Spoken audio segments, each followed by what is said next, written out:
Hartlik welkom. En wanneer ons so by mekaar is, dan verklaar ons dat ons hulp kom van die Here wat hemel en aarde gemaak het, en wat trou bly tot in alle ewigheid. Geliefde gemeente, genade, barmhartigheid, vrede en liefde word julle geskenk van God ons Vader en die Here Jesus Christus deur die kragtige werking van die Heilige Gees. Ons troue Vader in die hemel, hoe wonderlike voorreg om U te mag ken en te mag weet dat U vir ons sorg. Ons het so pas dit gesing. Ons weet dat U vir ons sorg. En ons kan na ons aardse seëninge kyk en elke dag vir U dankie sê. Ja, ons het almal ons aanvegtinge, ons het almal ons probleme.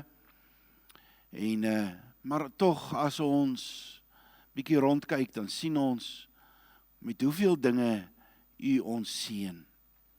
En ons gebed is dat U daardie hand van genade nooit van ons sal wegneem nie. Dat ons dit altyd sal beleef, altyd sal raak sien, altyd sal waardeer. Maar Here, so het 'n digter gesê, hierdie wêreld is ons woning nie.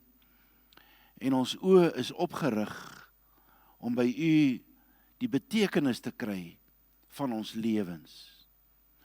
Die betekenis van die heelal, die betekenis van ons lewens, betekenis van ons godsdiens, van alles. En ons leer dit wanneer ons hoor wat U wil is, naamlik dat sondaar mense met U versoen word in en deur Jesus Christus. En dan ons dan kan deel word van die koor wat sing, halleluja, loof die Here. Aan sy liefde is daar geen einde nie. Ons, saam met die engele, saam met al die skepsele in die hemele, ons kan maar net U eer sing. En dankie dat U ons kom haal het en deur U Gees ons oortuig het en deur U Gees in ons woon, sodat ons kan deel wees van daardie koor.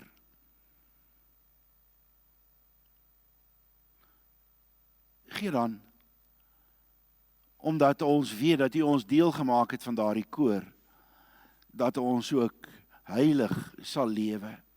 Heilig vir U. En wanneer ons vanaand hierdie begrip bedink en oordink, vra ons dat U ons sal lei deur U Gees, sodat ons sal verstaan wat dit bedoel, en sodat daar in ons altyd meer en meer en meer die drang en die begeerte en die oortuiging en die krag kom om heilig vir U te wees. Seën ons by die oordeenking van U woord tot die eer van U naam. Amen. Geliefdes, ek gaan eintlik in die prediking verwys na julle Romeine of gedeeltes uit Romeine, maar ek gaan vir ons lees Romeine 6 vers 1 tot 14. Romeine 6 vers 1 tot 14. Wat sal ons dan sê? Sal ons in die sonde bly voortleef sodat die genade kan toeneem? Hoegenaamd nie. Ons wat die sonde afgesterf het, hoe kan ons nog langer daarin bly leef? En hierdie gedeelte is belangrik, of weet julle nie dat ons wat in Christus Jesus ingedoop is, in sy dood ingedoop is nie? Want deur die doop is ons saam met hom in die dood begrawe, sodat, net soos Christus deur die magtige heerlikheid van die Vader uit die dood opgewek is, so ons ook 'n nuwe lewe sal lei. As ons inderdaad met hom saam gegroei het in 'n dood soos syne, sal ons ook met hom saamgroei in 'n opstanding soos syne. Wat 'n wonderlike gedeelte, pragtige woorde, gedagte. Dit weet ons, dat die ou mens saam met hom gekruisig is, sodat ons sondige bestaan tot niet gemaak kan word, en ons nie meer slawe van die sonde sal wees nie. Wie gesterf het, is immers vrygemaak van die sonde. As ons saam met Christus gesterf het, glo ons dat ons ook saam met hom sal leef. Ons weet dat Christus, nadat hy uit die dood opgewek is, nie weer sterf nie. Die dood het nie meer seggenskap oor hom nie. Want die dood wat hy gesterf het, het hy ter wille van die sonde eens en vir altyd gesterf, maar die lewe wat hy nou leef hy vir God. Beskou julle self dan so, dat julle in Christus Jesus dood is vir die sonde, maar lewend vir Christus, vir God. Laat die sonde dan nie langer oor julle sterflike liggaam heers, om julle sy begeertes te laat gehoorsaam nie. Julle moet ook nie julle ledemate as wapens van ongeregtigheid tot beskikking van die sonde stel nie. Nee, as mense wat uit die dood lewend geword het, stel julle self tot beskikking van God en julle ledemate as wapens van geregtigheid tot beskikking van God. Die sonde mag beslis nie oor julle heers nie. Julle is immers nie onder die wet nie, maar onder die genade. Baie plekke hier en so waar die hele konsep na vore kom van ons het gesterf saam met Christus, saam met hom opgestaan. Vers 8, as ons saam met Christus gesterf het, glo ons ook dat ons saam met hom sal leef. En vers 11, beskou julle self dan so dat julle in Christus Jesus dood is vir die sonde, maar lewend vir God. En geliefdes, as julle moet sê, as jy moes kies, tussen een van hierdie volgende twee woorde om jou te beskryf, of 'n Christen, 'n disipel, watter een van hierdie twee woorde sal jy gebruik om 'n disipel te beskryf? Moreel of heilig? Wat moet die kenmerk wees? Wat sal die kenmerk wees van die primêre kenmerk, of een van die primêre kenmerke van 'n disipel van Jesus? Moreel of heilig? Moreel beteken iemand wat weet wat reg is en dit ook doen. Moenie verwar word met moraal, né? Soos die Springbokke se moraal is op die oomblik baie hoog. Dis heeltemal iets anders. Moreel het te maak met iemand wat 'n goeie morele kode, kan ons sê, 'n goeie standaard, goeie besluite neem, goeie dade. Iemand wat 'n mooi lewe leef. Heilig, weet julle sekerlik nou al, beteken mos afgesonder, primêr, of een van die primêre betekenisse, uniek, anders, en in daardie sin ook eintlik sondeloos, sonder sonde, heilig, anders. So watter een sou jy sê, beskryf jou die beste, as Christen? Moreel of heilig?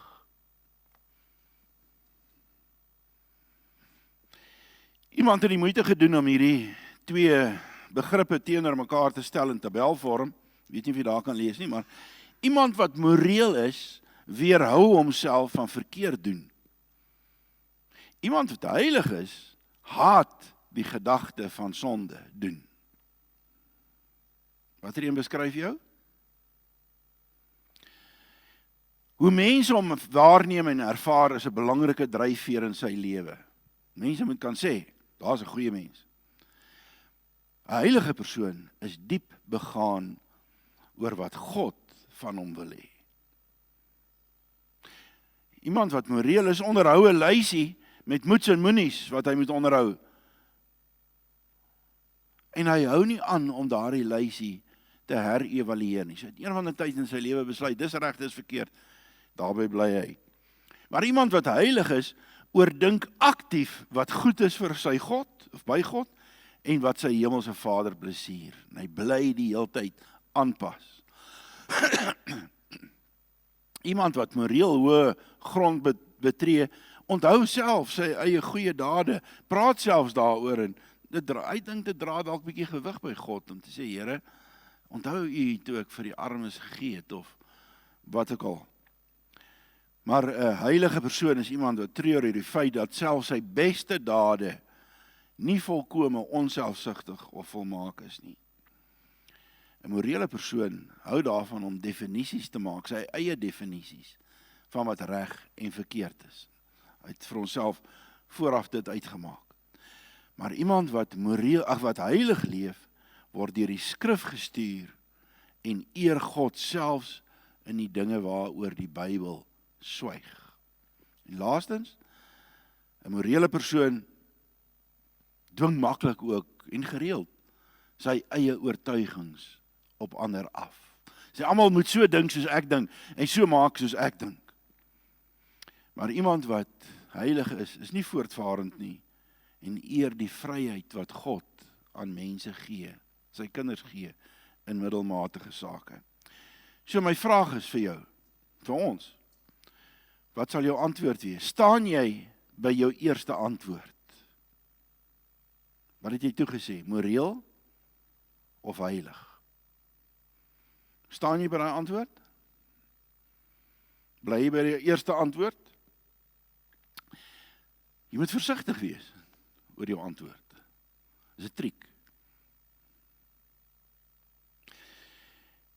Ek dink 'n mens kan dalk aan die een kant aanvoel, praat van moreel, dan praat jy van eintlik redelik tot 'n sekere mate iets wat uitwendig is en nie goed genoeg nie.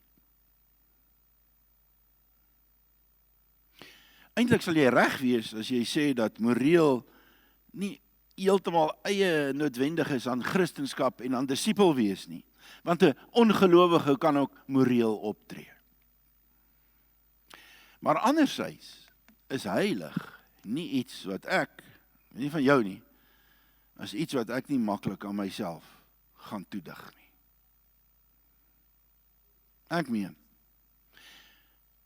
heilig wees sê iets van jou innerlike mens en die inwendige mens wat in lyn is met God, in pas met God. Wie van ons kan sê, ja, ek is daar. Ek is heilig. Dit grief my as ek sonde doen. Wie van ons is daar? Veel eerder is kwessie van, nee jong, ek weet ek is 'n sondaar. Partykeer is ek liewer vir die sonde as vir heilig wees. Ek geniet die sonde so partykeer.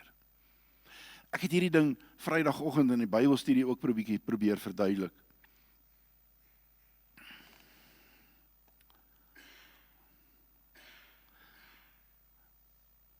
Toe ek kerk toe ry, toe is daar nou een of ander jong man wat besluit, al is die lig rooi, flits hy rooi. Hy gaan nie stop nie, hy gaan net ry. Hy ry reg voor my oor die robot. Nie woorde wat uit my hart en uit my mond kom, is nie heilig nie. Is net nie heilig nie. So hoe kan ek myself as heilig beskou? Wat doen jy as jy jou vinger met 'n hamer raakslaan? Wat binne is, kom buite toe, né? As my huweliksmaat my seermaak en ek kry bietjie terug, dan steek ek mos in met die dolk, maar ek steek nie net, ek gee mos nog so 'n draaitjie ook, want ek ken hom of haar mos nog al goed, en weet wat seermaak.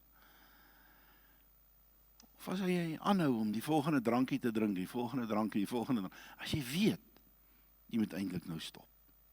Moes al lank al gestop. Of as jy iemand wat rassistiese grappies loop en vertel, of een of ander rassistiese haat koester. So wie van ons kan sê dat ons heilig is?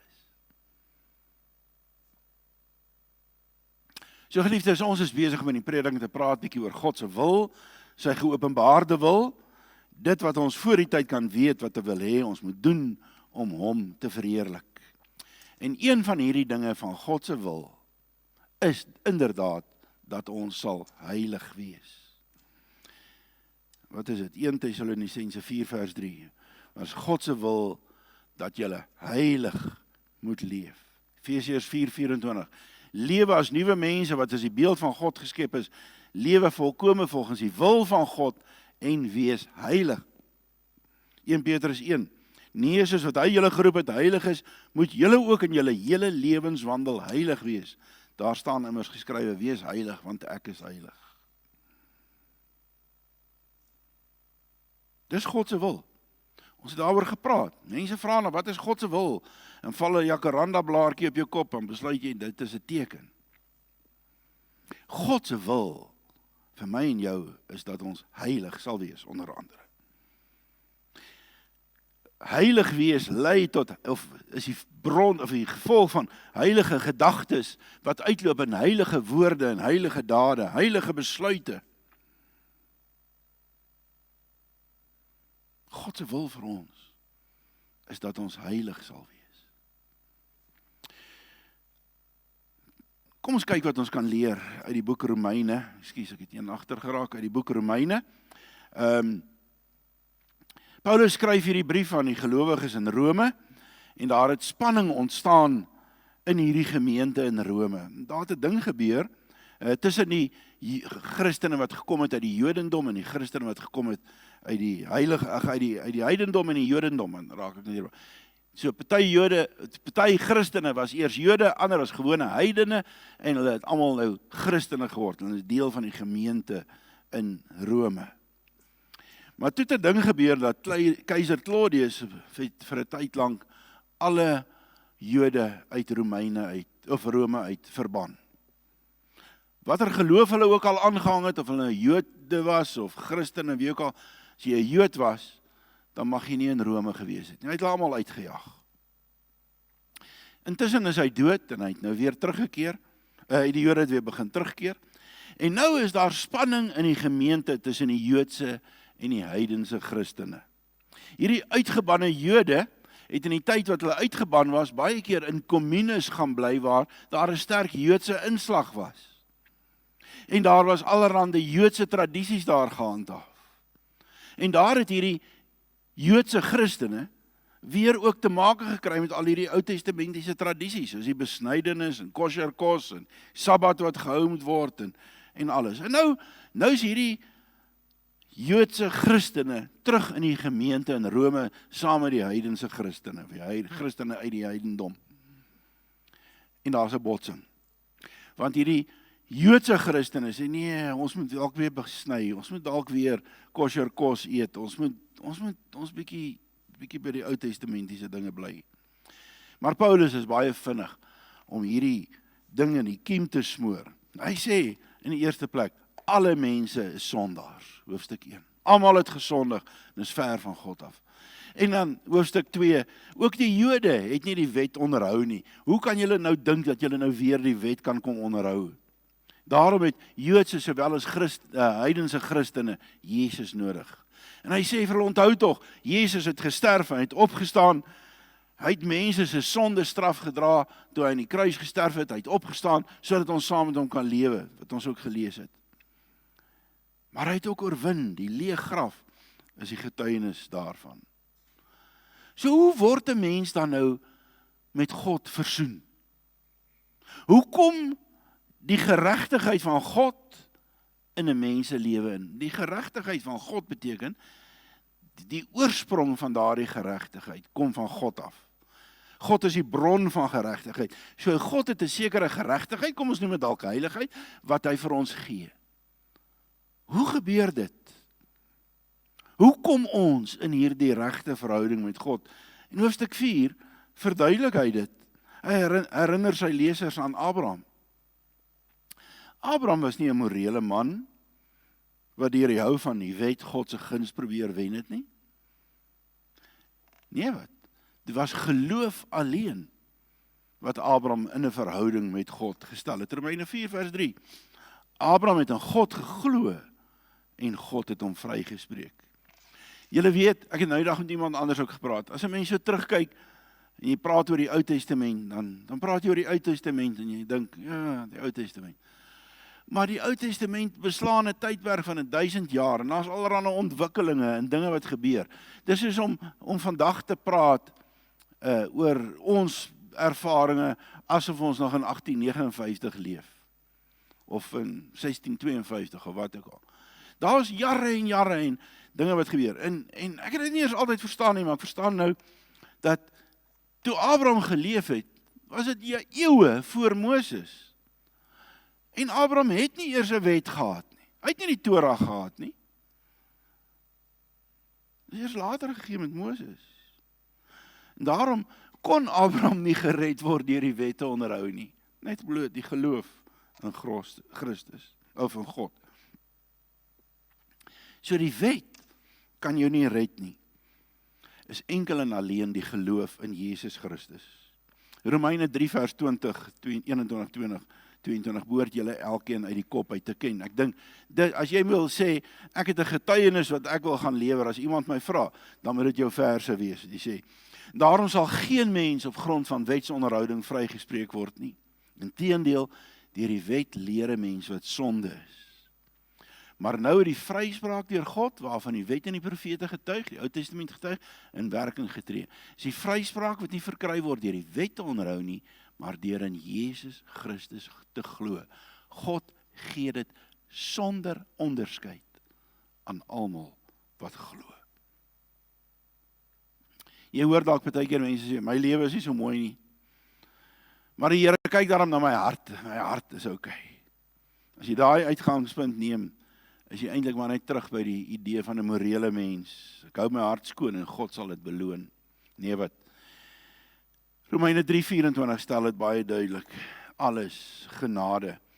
Almal het gesondig en het nie deel aan die heerlikheid van God nie, maar hulle word sonder dat hulle dit verdien op grond van sy genade vrygespreek vanweë die verlossing deur Jesus Christus.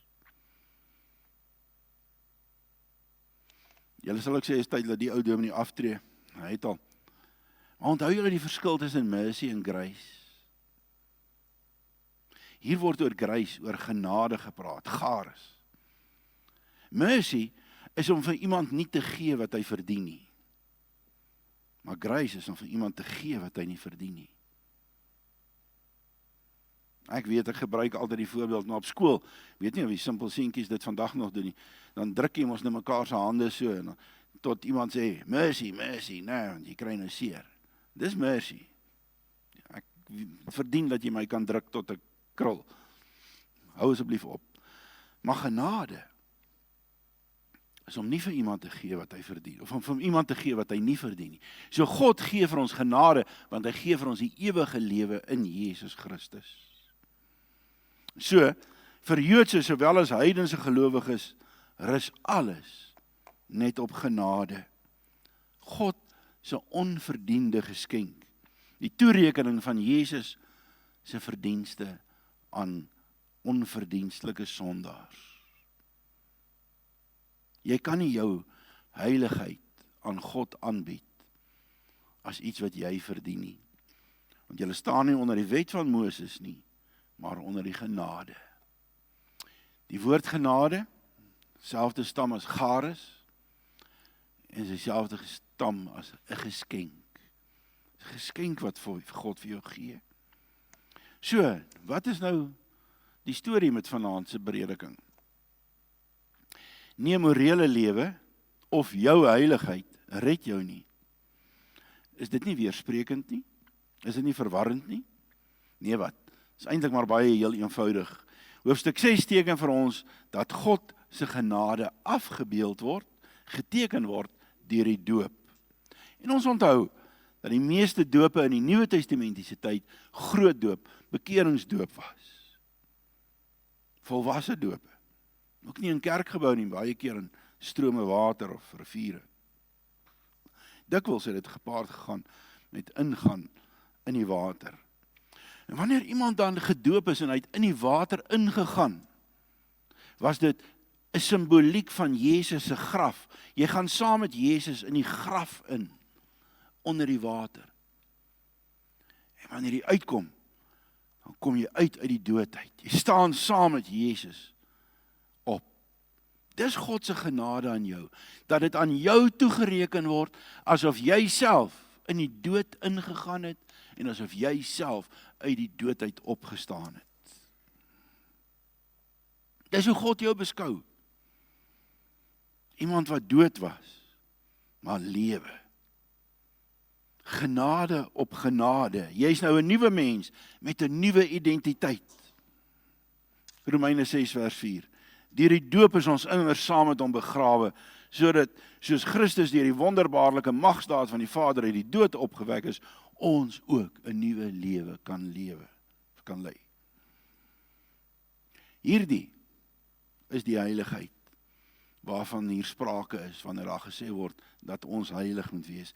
Hierdie nuwe lewe as mense wat saam met Jesus gesterf het en saam met hom opgestaan het. Nou is ons dood vir die sonde en ons is toegewy, afgesonder aan en vir God.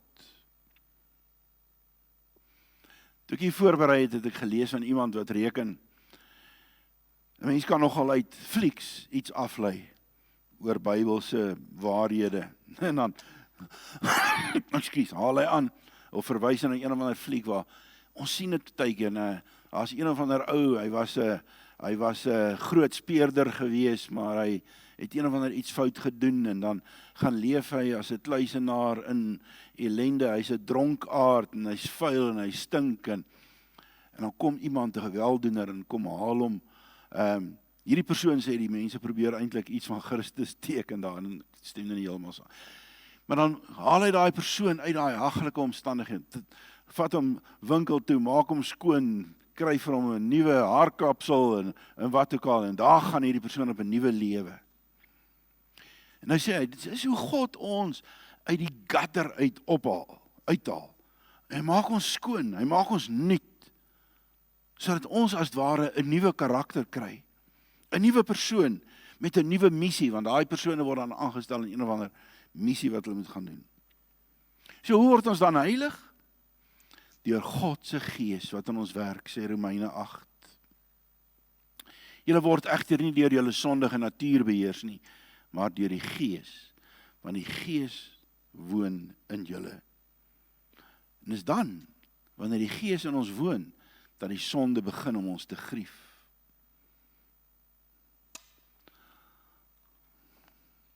My ouers het altyd vir my gesê, en ek as 'n ouer het dit ook vir my kinders gesê, moet tog nie altyd kyk hoe naby aan die afgrond jy kan leef nie.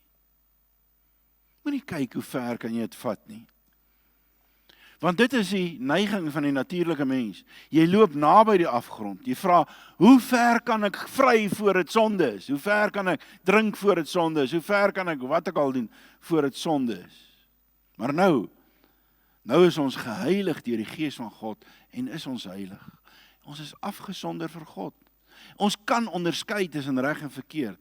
Ons het die goeie lief en ons haat die kwaad.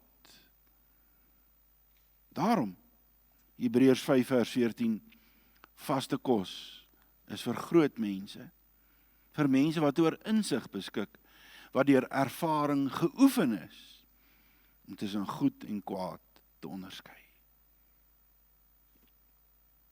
En as ons eerlik is, net soos in die stories in die flieks, is daar altyd weer versoeking, né? As dit iemand 'n druggie was, dan is daar iemand wat weer vir hom drugs aanbied, of hy is moedeloos en hy gaan sit in die kroeg en hy wil weer 'n dop drink.